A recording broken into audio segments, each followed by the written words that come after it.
Et bonjour à tous. Bienvenue dans la présence du Seigneur. Alléluia.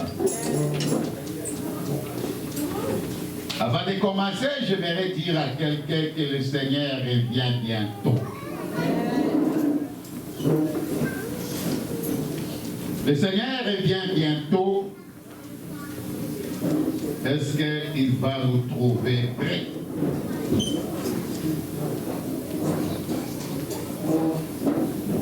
Je sais que j'étais en train de parler avec maman Monique ce matin. Elle me pose des questions sur la fin du monde. Dis-moi, c'est comment? Et si quelqu'un meurt avant, ce n'est pas la fin du monde. Pour lui, j'ai dit exactement. Lui, on a eu la chance de nous précéder dans la félicité. Alléluia.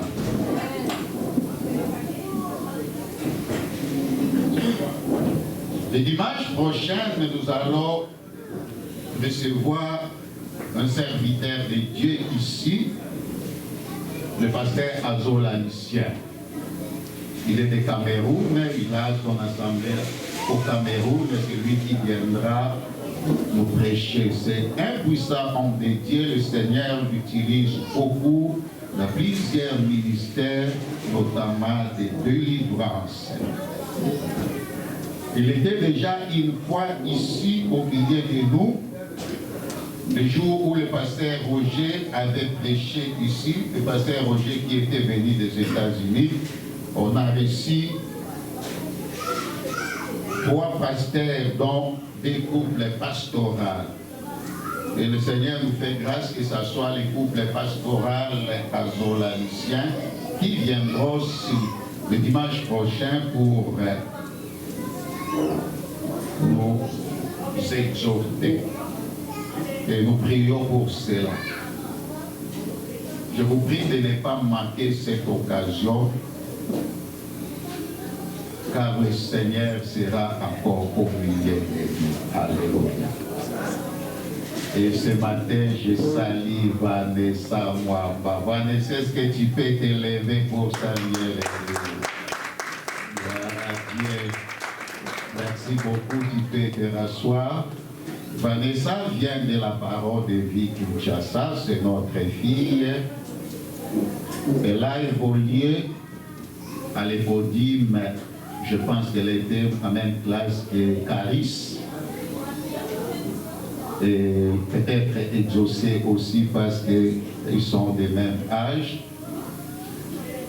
Et lorsqu'elle est arrivée, déjà son père m'avait appelé qu'elle était déjà ici. Et elle m'a écrit pour me dire que papa, je suis déjà à Montréal. Et je l'ai rappelé, elle vient pour les études. Et je lui ai demandé où est-ce qu'elle œuvrait, dans quelle entité. Elle me dit, papa, j'étais à l'évangélisation, j'étais à l'intercession et conductrice de culte. Je dis gloire à Dieu. C'est vrai que tu vas rencontrer plusieurs défis, mais attache-toi à Dieu. La parole de vie Montréal a besoin des ouvriers et des ouvrières. Et même Caris, je lui avais accordé quelques temps de s'adapter parce qu'elle venait de commencer, vous savez, le système éducatif ici. Il faut un peu de temps pour s'adapter, mais elle aussi est ouvrière à la musique, ça ne doit pas traîner.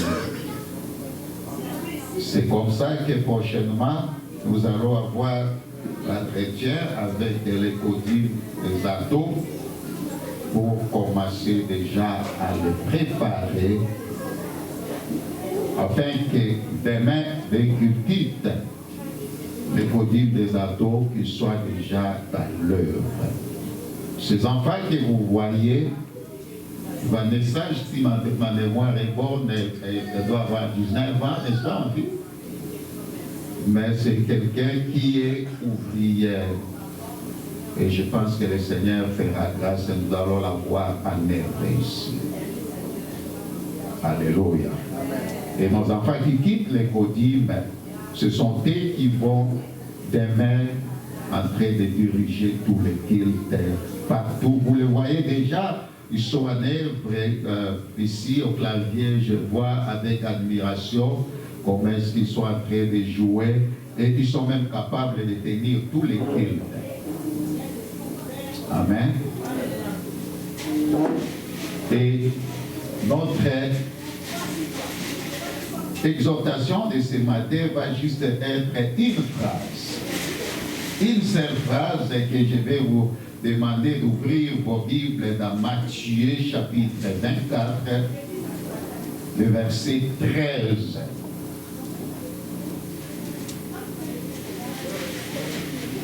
Matthieu chapitre 24, verset 13, si nous avons trouvé, nous allons nous lever juste le temps de lire cette phrase et nous allons nous rasseoir.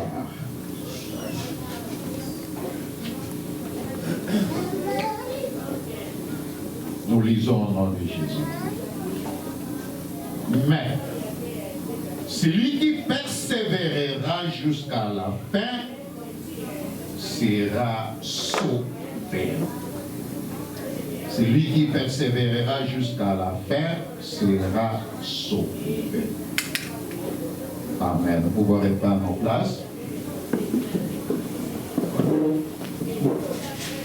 Et le thème que nous allons exploiter, nous l'intitulons comme suite: la constance et la persévérance dans la vie chrétienne.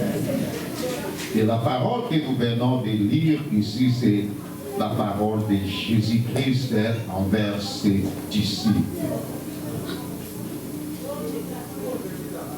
Et c'est depuis le jeudi que nous avons commencé cette réflexion pour ceux qui étaient là. Et si le Seigneur permet que nous puissions revenir encore aujourd'hui, c'est parce que il veut que vous puissiez écouter cette parole ou sinon réécouter selon que le Saint-Esprit va nous conduire. Et je crois de tout mon cœur que personne ne sortira de ces lieux sans rien avoir.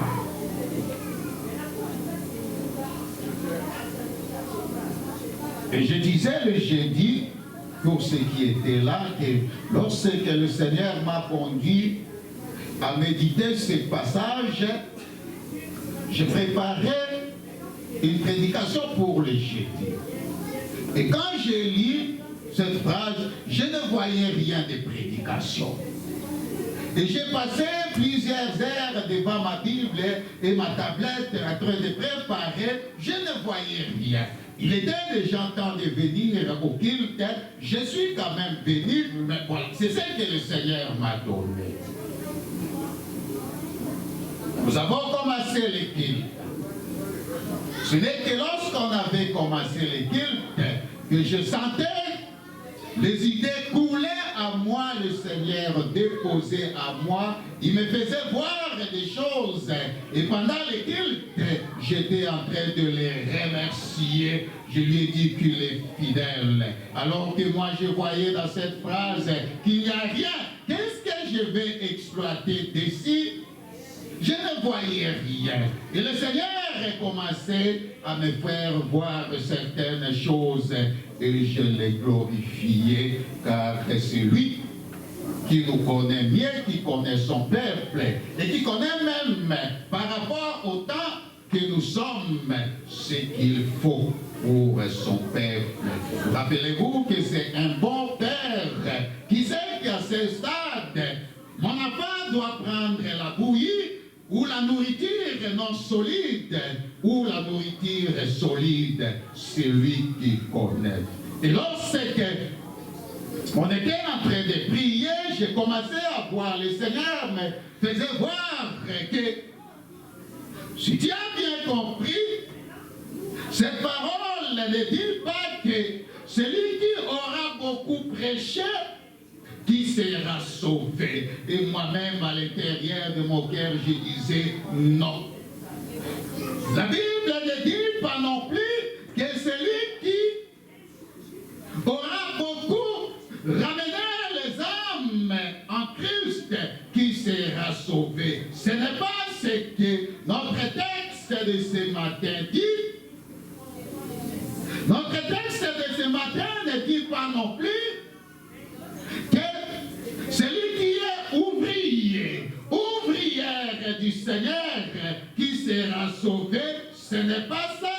Le texte ne dit pas non plus que c'est le pasteur, évangéliste, diacre. Je ne sais pas dans quelle entité vous œuvrez.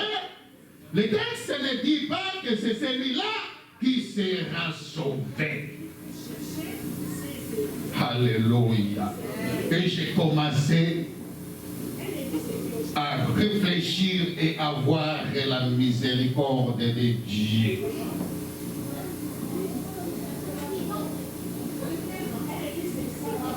Autrement dit, bien-aimé dans le Seigneur, tu peux être serviteur, tu peux être ouvrier, tu peux être chanteur, tu peux être conducteur de culte, mais cela n'est pas un gage pour toi pour être sauvé. Non, ce n'est pas un gage, ce n'est pas une assurance que du fait que je suis ouvrière, ouvrier, pasteur, chanteur, c'est ça le gage pour moi pour être sauvé. Alléluia.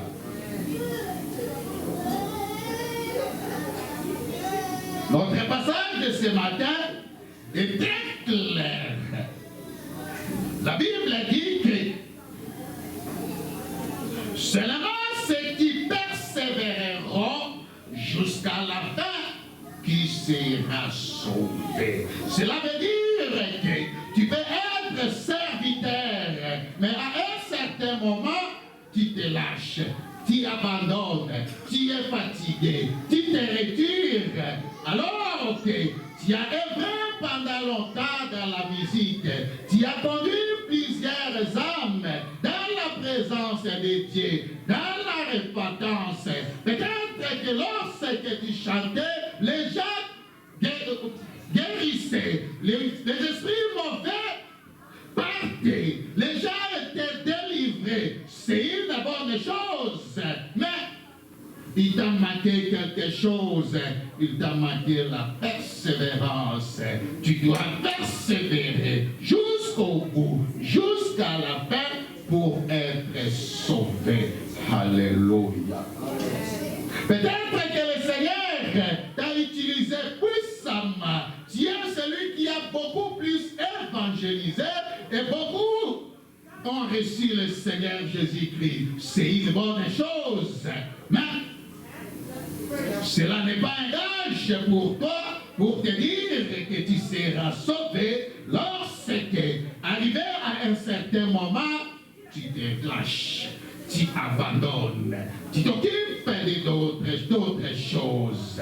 Ce n'est pas pour rien, bien-aimé dans le Seigneur, que le Seigneur Jésus-Christ, alors que ses disciples réunis étaient là, il leur avait dit que seulement celui qui persévérera jusqu'à la fin, c'est celui-là qui sera sauvé. J'imaginais qu'il pouvait dire, comme vous êtes, celui qui va beaucoup plus prêcher, celui qui va beaucoup plus amener les âmes, celui qui sera assidu, qui sera sauvé. Non, ce n'est pas ce qu'il leur avait dit, selon le passage que nous exploitons ce matin. Il leur avait dit que celui qui va persévérer, le Seigneur savait leur ministère, que tous étaient disciples, étaient appelés à annoncer la bonne nouvelle. Il leur avait donné l'autorité de chasser les esprits mauvais, de délivrer, de guérir les malades, de poser les mains, de baptiser tous les ministères. Il leur avait donné. Mais au milieu des deux, le Seigneur savait qu'il arrivera un moment où l'adversité viendra, où le temps difficile arrivera, et plusieurs peut-être ne seront pas persévérants jusqu'à la fin, peut-être qu'ils vont abandonner l'œuvre, peut-être qu'ils vont abandonner abandonner la voie de Dieu. Persévérance, bien-aimé dans le Seigneur, dans la sanctification. On ne peut pas être persévérant juste pour un temps, après on retourne dans la vie des péchés. Non, le Seigneur nous veut persévérant. Être persévérant dans tout ce que nous faisons. C'est ainsi que nous serons sauvés. Alléluia.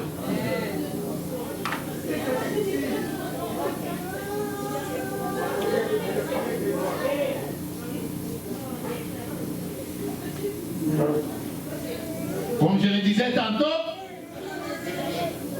que le Seigneur savait que dans la vie chrétienne ou dans la marche chrétienne, nous allons rencontrer d'adversité, nous allons rencontrer des temps difficiles, des temps de découragement, des paroles blessantes. Et tout cela peut faire que plusieurs se découragent, perdent la persévérance. Voilà pourquoi il nous exhorte. Il a exhorté à ses disciples que celui qui sera persévérant jusqu'à la fin, c'est celui-là qui sera sauvé. Judas était l'un des 12 apôtres. Je ne dis pas des disciples. Parmi les disciples, le Seigneur a choisi, a fait sélection parmi des milliers de disciples. Il a tiré 12. Et Judas était parmi les 12. Mais Judas n'a pas persévéré dans la sanctification jusqu'à la fin. Et vous connaissez son sort. Alléluia.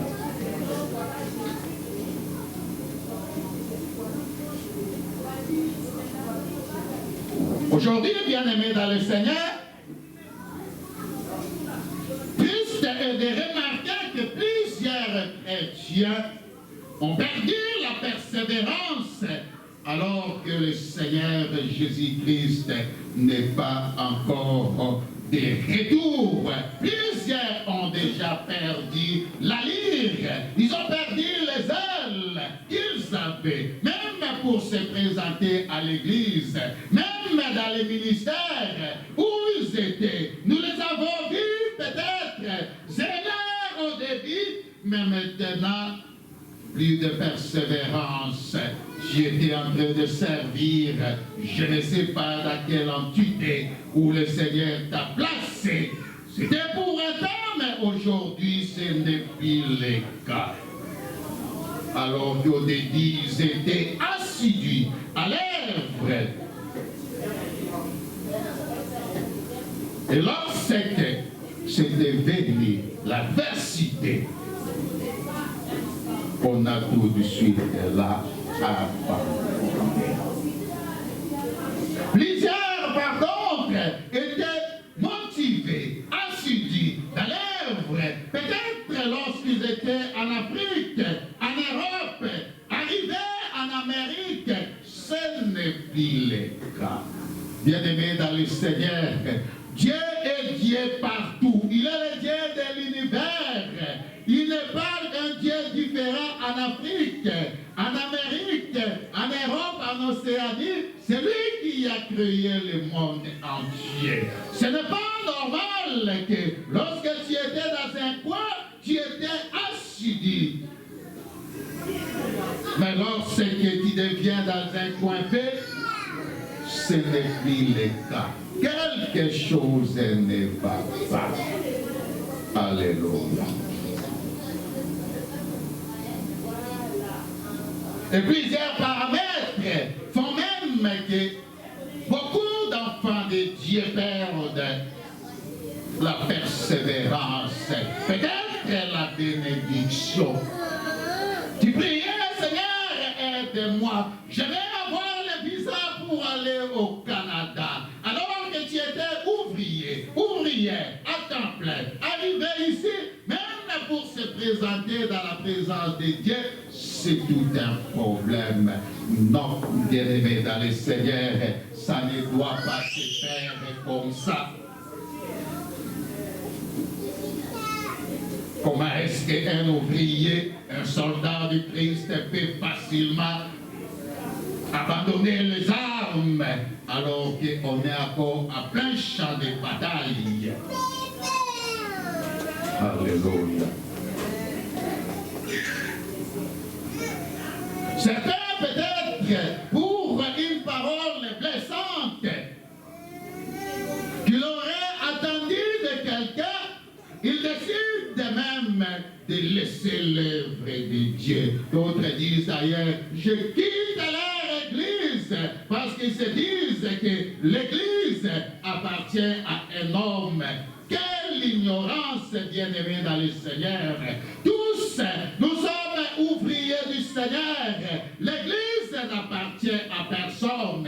Et si c'est pour une personne que tu viens, que tu sers, bien-aimé dans le Seigneur, je te conseille dès maintenant d'abandonner. Mais si c'est pour le Seigneur, si le Saint-Esprit te révèle que tu es vraiment ouvrière pour le Seigneur, je te conseille de persévérer, quel que soit le moment difficile, quelle que soit l'adversité, n'abandonne pas, bien-aimé dans le Seigneur.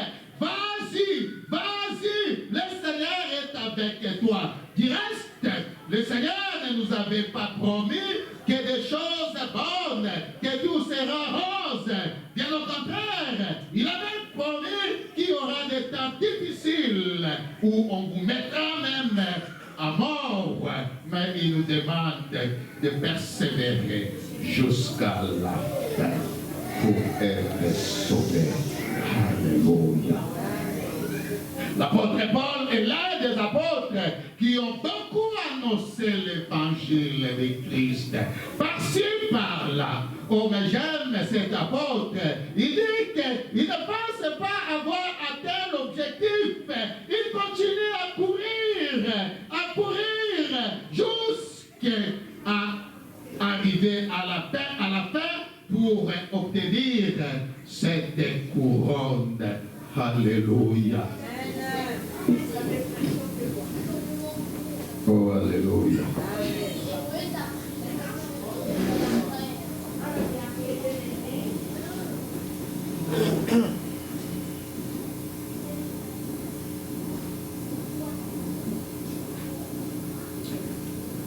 Apocalypse chapitre 21, verset 8 dit ceci.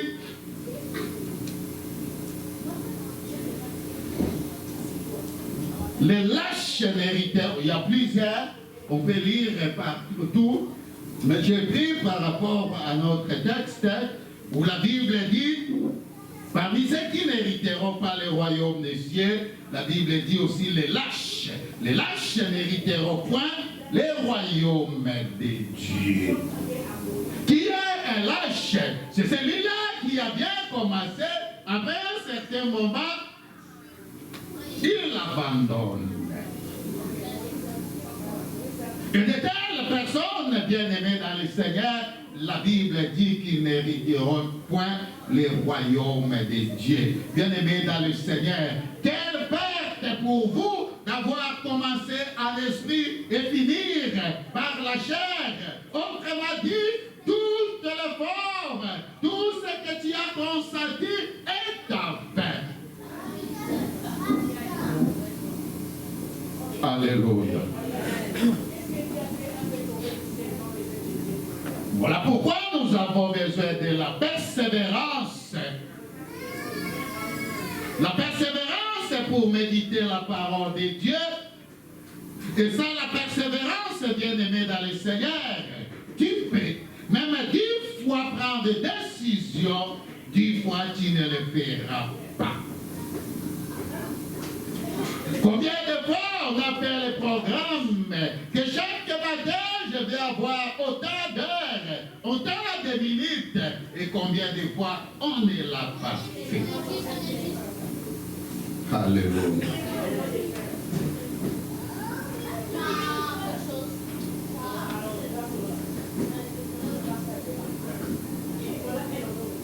Nous marquons la persévérance quand il s'agit de Dieu, de l'œuvre de Dieu. Alors que dans d'autres choses, sans même la persévérance, on peut rester des heures, même toute la journée, devant notre tablette, notre téléphone portable, devant la télé toute la journée. Des fois, on a même sommeil, mais on ne veut pas dormir. On repousse le sommeil parce qu'on doit finir la série que j'ai commencée hier. Mais on a sommeil, on est en train de somnoler, mais on est là. Je dois continuer à suivre la série que j'ai commencée. On fera plusieurs temps. Mais on est incapable de prendre 30 minutes à genoux devant le Seigneur. On se rend compte qu'on était déjà passé au sommeil. On se rappelle que j'ai prié. On est incapable de lire même des pages de la Bible. On avait commencé, mais peut-être on n'y est plus. Alléluia.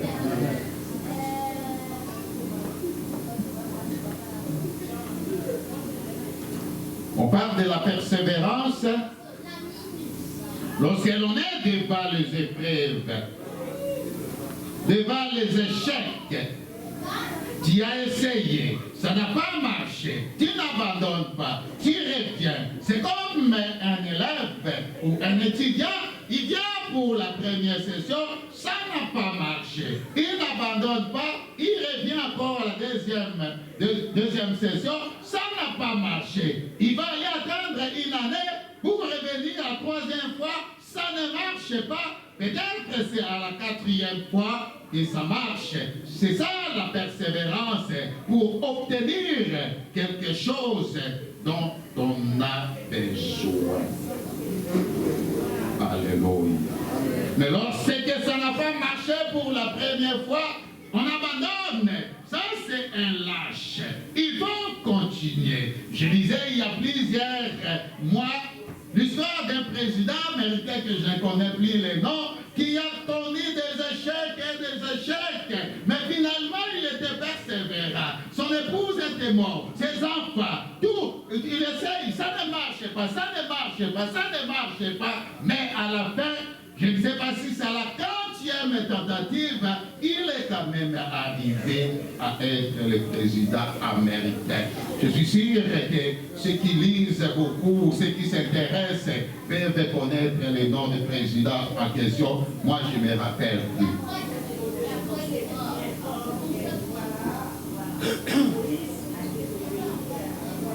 Tu as besoin de la persévérance pour continuer à servir le Seigneur dans l'entité où tu serves, pour continuer à jouer à la batterie, à jouer au piano, à jouer à la guitare, à chanter. Tu as besoin de la persévérance. Sinon, lorsque le zèle que tu as, lorsque tu seras visité par les temps difficiles, tu peux relâcher. Voilà pourquoi nous avons tous besoin de la persévérance. Combien n'ont pas commencé, par exemple, dans la musique?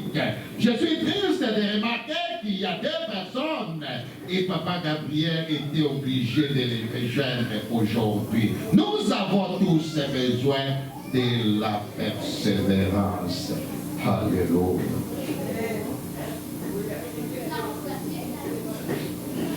Sans la persévérance, bien-aimé dans le Seigneur, tu peux être zélé, mais tu finiras par te décourager et abandonner lorsque viendra le temps difficile. Moi-même qui vous parle, dans ma vie chrétienne, j'ai rencontré plusieurs personnes, plusieurs hommes de Dieu, serviteurs, évangélistes, chantres, puissants. Lorsqu'ils prêchaient, lorsqu'ils exerçaient leur ministère, très de se manifester. Mais lorsque l'adversité, lorsque le temps de joie ou le temps difficile était arrivé, plusieurs, au moment où je vous parle, ne servent plus. Et le temps difficile, bien-aimés dans le Seigneur, peut être d'une manière ou d'une autre, parce que l'ennemi utilise tout, surtout dans ce pays, il peut utiliser la bénédiction. Tu vois qu'on te propose des postes où tu vas beaucoup gagner. Et l'ennemi sait comment exploiter chaque chose pour atteindre son objectif. Alléluia.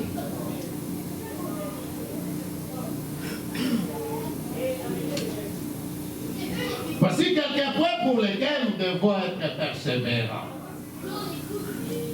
Premièrement, nous avons besoin de la persévérance pour la lecture de la Bible, de la parole de Dieu. Pourquoi cela, bien-aimés dans le Seigneur?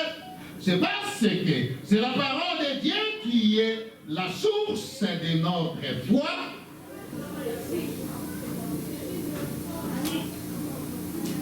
C'est la parole de Dieu qui est la nourriture spirituelle dont notre âme a besoin. Il n'y a pas autre chose, bien-aimé dans le Seigneur.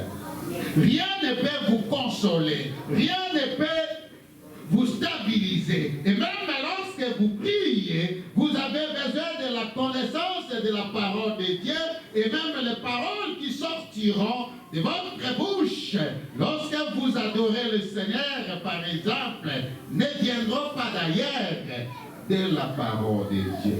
Voilà pourquoi nous avons besoin de la persévérance pour la lecture, la méditation de la parole de Dieu. Romains chapitre 10, verset 17, dit ceci. Ainsi, la foi vient de ce qu'on attend.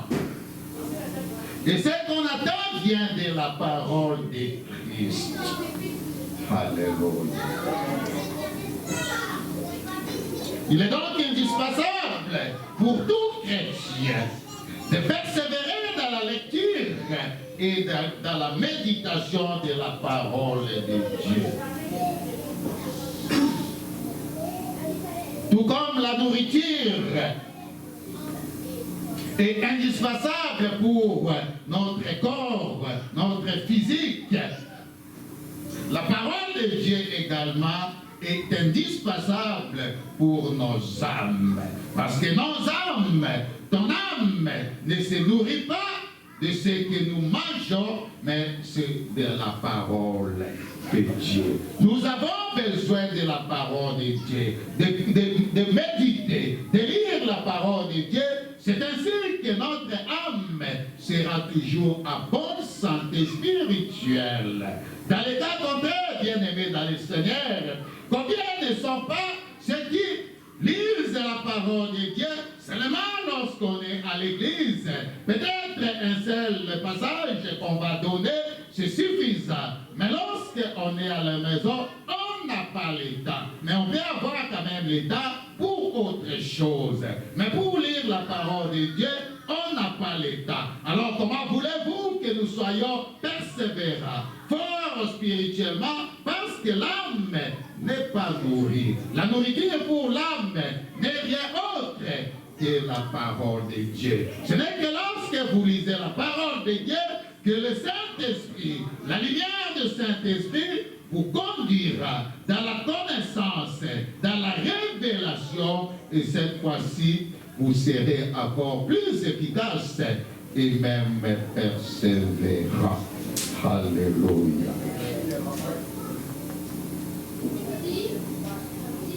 Deuxième point pour lequel nous avons besoin de persévérance, nous avons besoin de la persévérance dans l'enseignement des apôtres.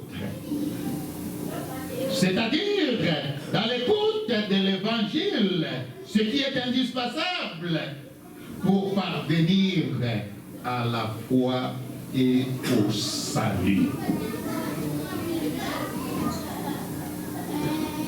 Et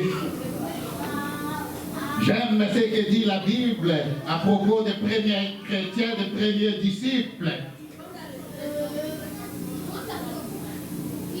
La Bible dit dans Actes des Apôtres, chapitre 42, que nous allons lire.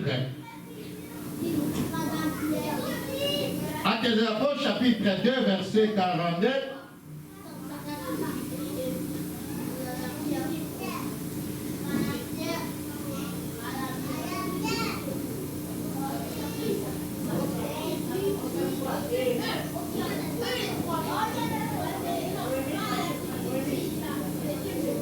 Ça, ce sont les premiers chrétiens, ou les premiers disciples. La Bible dit qu'ils persévéraient dans l'enseignement des apôtres. On prend d'abord cette partie, on va continuer avec le reste, avec le temps. Voyez-vous, bien-aimés dans le Seigneur, que les premiers chrétiens, ce qu'ils faisaient, ils persévéraient dans l'enseignement des apôtres. Et aujourd'hui, le Seigneur, avec ces premiers disciples, ces apôtres ne sont plus, ils sont partis et ils ont légué cette mission à d'autres qui sont venus. Nous devons donc persévérer également dans la parole de Dieu, dans l'écoute de l'évangile. Comme nous sommes ici, le Seigneur nous prépare. Il nous équipe pour que lorsque viendra le temps difficile, nous sommes bien armés et nous pouvons bien nous défendre. Par rapport à quoi on se défendra, ce n'est pas par rapport à notre physique, c'est par rapport à la parole de Dieu. Alléluia. Le troisième point, nous avons besoin de la persévérance dans la prière. Pour prier, bien-aimés dans le Seigneur, nous avons besoin de la persévérance.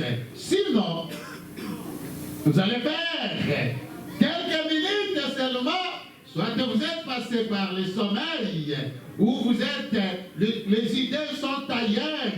La personne est là, tu pries, mais tu penses à autre chose, à ton travail, à ton rendez-vous, tu penses à... Donc tu n'es pas présent dans la présence de Dieu.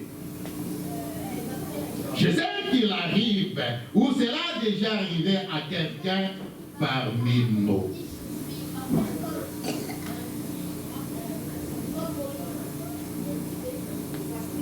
Et toujours dans Actes des Apôtres où nous avons lu, chapitre 2, verset 24, autre chose que ces disciples, ces premiers chrétiens faisaient, ils étaient aussi persévérants dans la prière. Ils persévéraient dans l'enseignement des apôtres, dans la communion fraternelle, dans la fraction du pain et dans la prière. Donc ça demande aussi la persévérance. Oui, bien-aimés dans le Seigneur, ça demande la persévérance. Alléluia. Quatrième point, c'est la persévérance dans la communion fraternelle. Car c'est Dieu lui-même qui a voulu que l'Église soit un corps dont les membres dépendent les uns des autres. Et nous pouvons lire 1 Corinthiens, le chapitre 12, du 12e verset au 17e verset. 1 Corinthiens, chapitre 12, du 12e verset au 17e.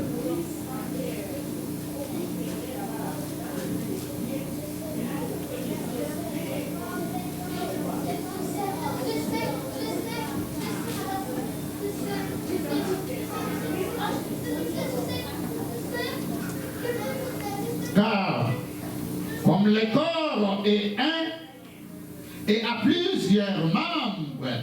Et comme tous les membres du corps, malgré leur nombre, ne forment qu'un seul corps, ainsi en est-il de Christ. Nous avons tous en effet été baptisés dans un seul esprit pour former un seul corps, soit juif, soit grec, soit esclave, soit libre. Et nous avons tous été abreuvés d'un seul esprit. Ainsi, le corps n'est pas un seul membre, mais il est formé de plusieurs membres. Si les pieds disaient, parce que je ne suis pas humain, je ne suis pas du corps, ne serait-il pas du corps pour cela?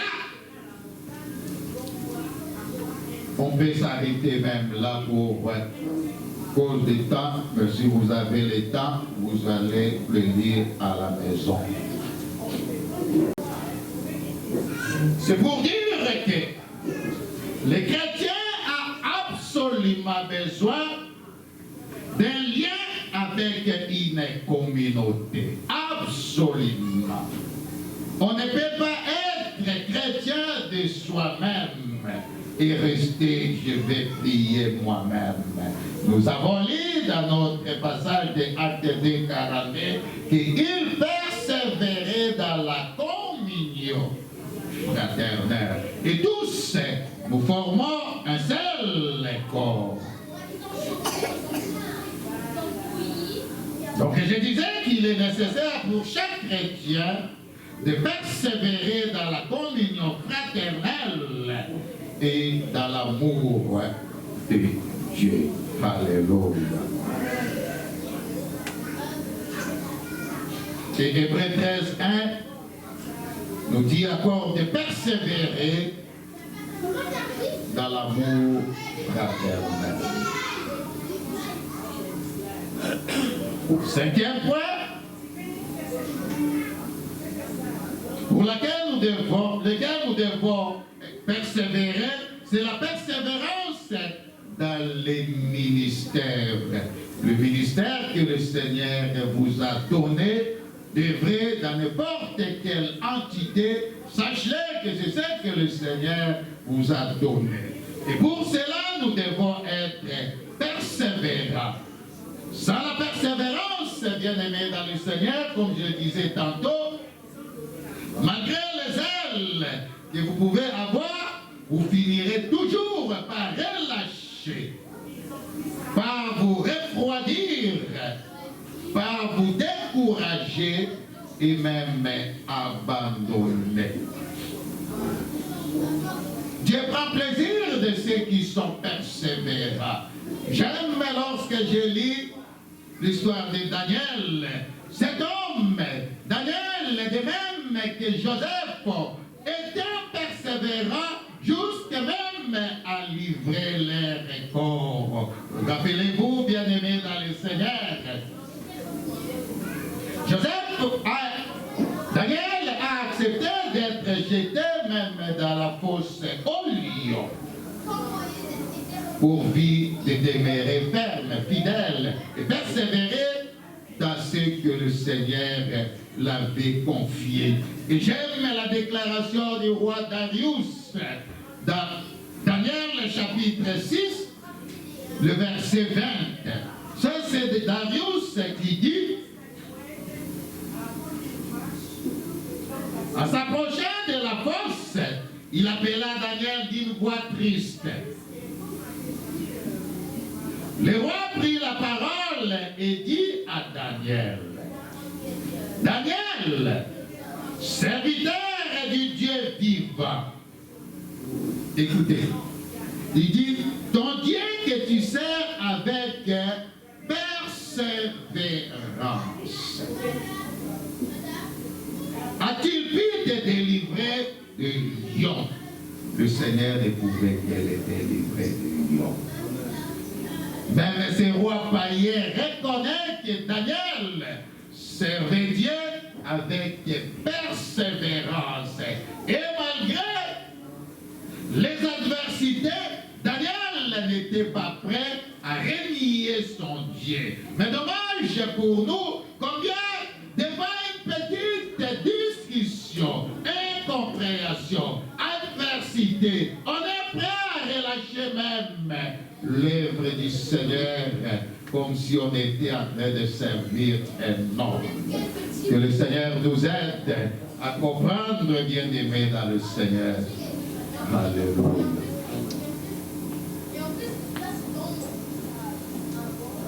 Lorsqu'on parle de servir avec persévérance, nous avons la notion de continuité. Malgré ce que les gens peuvent dire de toi, qui continue.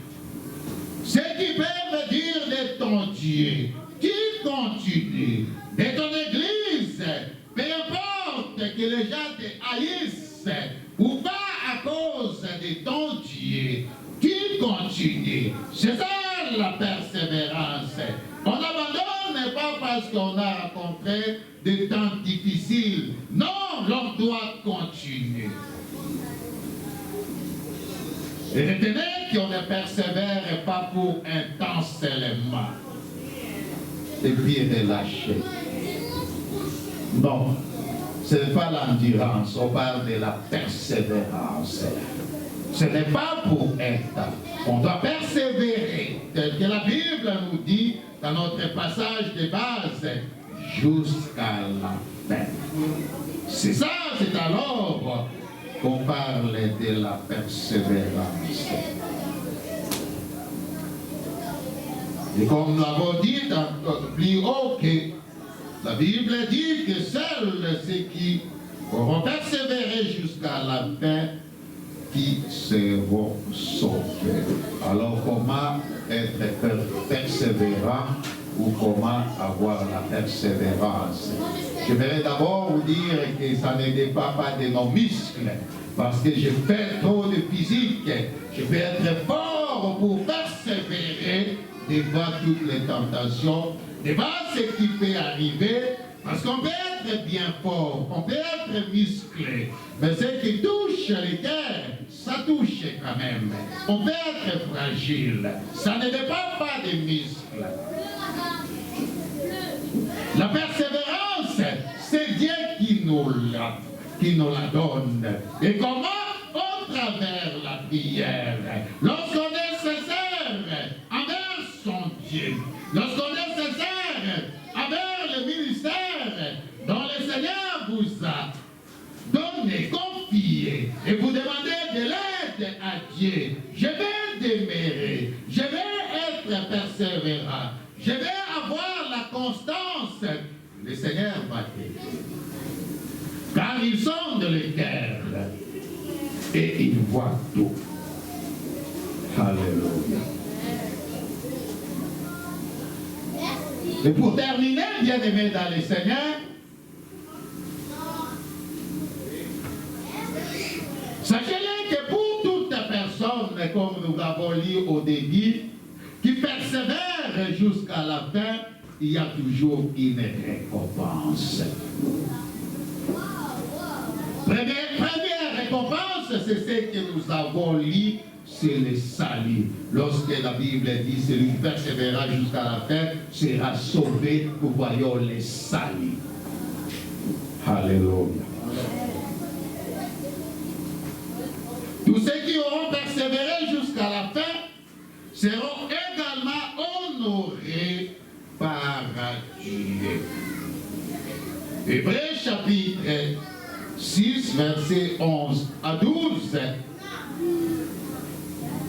dit ceci: nous désirons que chacun de vous montre le même zèle pour conserver jusqu'à la fin une pleine espérance, en sorte que vous ne vous relâchiez point et que vous imitiez ce qui, par la foi et la persévérance, hérite des promesses. Et le verset 15 dit: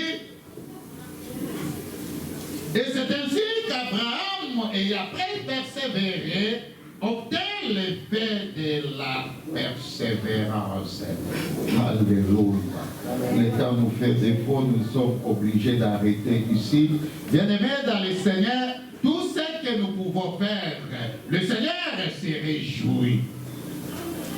Mais nous ne pouvons avoir la récompense seulement lorsque nous continuons à faire, nous persévérons dans ce que le Seigneur nous donne, dans la sanctification, dans l'amour avec un engagement sincère. Et cela, malgré les temps difficiles, l'adversité. Rassurez-vous que vous aurez des paroles blessantes, peut-être de quelqu'un. Rassurez-vous que vous aurez des temps difficiles. Rassurez-vous, je ne vais pas vous tromper parce que le Seigneur lui-même ne nous avait pas dit que nous aurons que des temps roses. Il nous avait prévenu qu'il y aura les temps difficiles, ou même certains seront mis à mort à cause de lui et son nom. Alors, bien-aimés dans le Seigneur, pourquoi le Seigneur nous envoie cette parole? Est-ce que c'est une interpellation? Est-ce que c'est pour nous avertir? Est-ce que c'est pour ramener quelqu'un à la raison? Je ne sais pas, mais une chose est vraie, sa parole ne vient pas à vain. Regarde d'où tu es venu, ce que tu faisais, et si tu continues à le faire avec même zèle, peut-être tu as abandonné, peut-être parce que tu n'es plus en Afrique, et ici il y a plus d'avantages dans le monde, tu as préféré mettre d'abord de côté l'œuvre de Dieu. Bien-aimé, je vais te dire franchement, c'est une perte pour toi de commencer dans le Seigneur et de finir dans la chair. C'est une perte. Répands-toi, demande l'aide du Seigneur. Que le Seigneur te donne la persévérance. Moi-même, lorsque j'ai médité cette parole, j'ai prié ce Seigneur. Seigneur, j'ai besoin de la persévérance. Dans les ministères que tu me donnes, j'ai besoin de la persévérance. La persévérance dans la prière, la persévérance dans la méditation, la persévérance dans l'évangile, la persévérance dans ton œuvre. Aide-moi, Seigneur, car cela ne dépend pas de mes muscles, cela ne dépend pas de ma force. Toi seul, tu peux m'aider. Et si c'est là ta prière ce matin, bien-aimé, dans le Seigneur, je te prie de te lever et commencer à dire à Dieu, Seigneur, j'ai besoin de toi. Seigneur, j'ai besoin de la persévérance. Je ne veux pas m'arrêter en cours de chemin. Je ne veux pas être exposé afin d'abandonner ton œuvre pour m'attacher aux choses inutiles. Seigneur, viens à mon secours. Oui, j'ai besoin de toi, ô Éternel. Oh, alléluia. Éternel, notre Dieu, merci pour ta parole. Mais merci, nous ne pouvons pas comprendre pour le moment pourquoi cette parole. Mais Seigneur, tu connais bien chacun de nous. Tu nous veux être persévérants. Persévérants dans ton œuvre. Et non pas seulement pour un temps, nous devons rester persévérants jusqu'à la fin pour espérer le salut. Merci pour le salut que tu nous donnes. Merci pour le salut que tu accordes à ton peuple. Oh, merci Seigneur. Nous te sommes reconnaissants. Alléluia.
commentaires.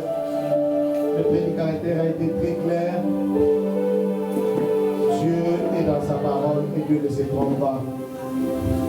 Si la mort ne nous prend pas, Christ nous trouvera. Mais sachons que la fin de toute chose est là. Ce n'est pas des fables, c'est la réalité.